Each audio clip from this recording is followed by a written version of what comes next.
আসসালামু আলাইকুম ট্রেডার বন্ধুরা, আমি এজে শাকিব। আজ 2 জানুয়ারি 2026 সালের দ্বিতীয় দিন, আর এই 2026 সালের ট্রেডিং চ্যালেঞ্জের এটা আমার প্রথম দিন। মনে রাখবেন, রিস্ক ম্যানেজমেন্ট ছাড়া যে কোনো কারেন্সিতে ট্রেডিং করা যাবে না। চার্ট প্যাটার্নটি অ্যানালাইসিস করার পর ট্রেডিং ভিউ থেকে কমপ্লেক্স ক্যান্ডেলস্টিক প্যাটার্ন এলিপসের নিচে স্টপ লস রেখে উপরের দিকে একটা ট্রেড প্লেস করলাম।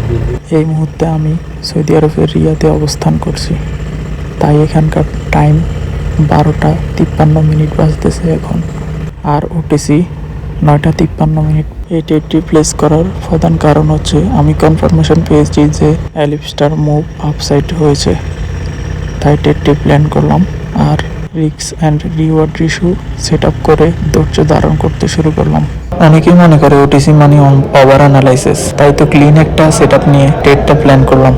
যে কেউ প্রথম ট্রেডিংয়ে এসে দুই একটা ট্রেড প্রফিট করে নিজেকে নিজে অনেক বড় মনে করে, যার ফলে ফুল অ্যামাউন্টের ট্রেড নিয়ে মারা খেয়ে ফুল ক্যাপিটাল লস করে ফেলে। এরপর কান্নাকাটি করে ইউটিউবারদের কাছে ট্রেডিংয়ে তো সহজ না, শর্টকাটে টাকা উপার্জন করা সম্ভব না। তাই তো একটা কথা সবাইকে বলবো যে ধৈর্য ধরেন, ট্রেডিং শিখেন। ধৈর্য না ধরলে ট্রেডিং শিখলে কোনো প্রফিট করতে পারবেন না, সারা জীবন কান্নাকাটি করতেই থাকবেন আর ফুল ক্যাপিটাল লস করতে থাকবেন। পাক্কা 1 বছর ট্রেডিং শিখেন, তারপরে ট্রেডিংয়ে ইনভেস্ট করা শুরু করেন। প্রফিট কীভাবে না হয় তা দেখবেন। আর যদি বলেন সাইকোলজি, তাহলে একটা কথা মনে রাখবেন, ক্যান্ডেলস্টিক প্যাটার্নের কনফার্মেশন ছাড়া কখনো ট্রেড নেওয়া যাবে না।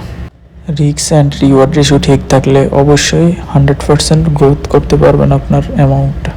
আমার এই ট্রেডটা ফলো করে দেখেন, 1:4 risk and reward ratio set up হওয়া পর্যন্ত আমি ধৈর্য ধারণ করে সাকসেসফুল হলাম। আজকের জন্য এতটুকুই যথেষ্ট।